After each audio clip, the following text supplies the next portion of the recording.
መሆን የምትፈልጉትን ሰው እንዳትሆኑ አስሮ ተብትቦና ቆልፎ የያዛችሁ ሁሉም መጥፎ ልማድ በእነዚህ 4 ወሳኝ ደረጃዎች ውስጥ ያልፋል ሲል ጄምስ ክሊር በአቶሚክ ሃቢት መጽሐፉ ያስቀምጣል። አንደኛ ኪው ወይም ምልክት ወይም ፍንጭ። አንድ ሰው ከፍተኛ የሆነ የቡና ሱስ ቢኖርበትና ቡና የሚጠጣው ስራ ከመጀመሩ በፊት ቢሆን ስራ ለመጀመር በሚነሳበት ሰዓት ስራው በራሱ ቡና መጠጣት እንዳለበት የሚያስታውሰው ምልክት ሆኖ ይቀመጣል ማለት ነው። ማታ ማታ ጭፈራ ቤት የማደር ሱስ ቢኖርበት ጨለማው በራሱ ጭፈራ ቤት ለመሄዱ ምልክት ሆኖ ይቀመጣል ማለት ነው። መኝታ ክፍል ውስጥ ሲገባ አላስፈላጊ የሆነ ቪዲዮ፣ አላስፈላጊ የሆነ አክሽን የሚወስድ ከሆነ አልጋ ክፍል መግባቱ አላስፈላጊ የሆነ አክሽን እንዲወስድ ምልክት ሆኖ ይቀመጣል ማለት ነው። ሁለተኛው ክሬቪንግ ወይም ፍላጎት ወይም ጉጉት ነው። ይህም ማለት በመጀመሪያው የሃቢት ሎፕ ውስጥ ምልክት ወይም ፍንጭ ሆኖ የተቀመጠው ነገር ልማዳችንን ወይም ሱሳችንን በማስታወስና ያንን ነገር በተግባር ብናደርገው የምናገኘው ከፍተኛ ደስታ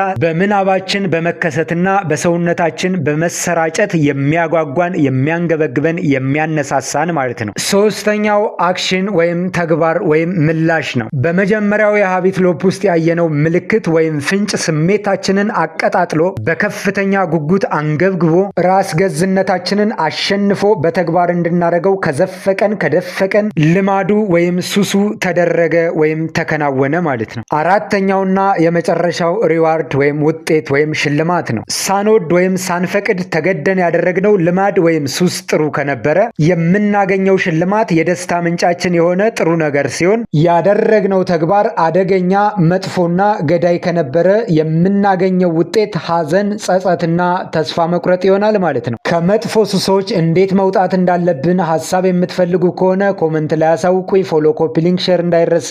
ይመቻችሁ።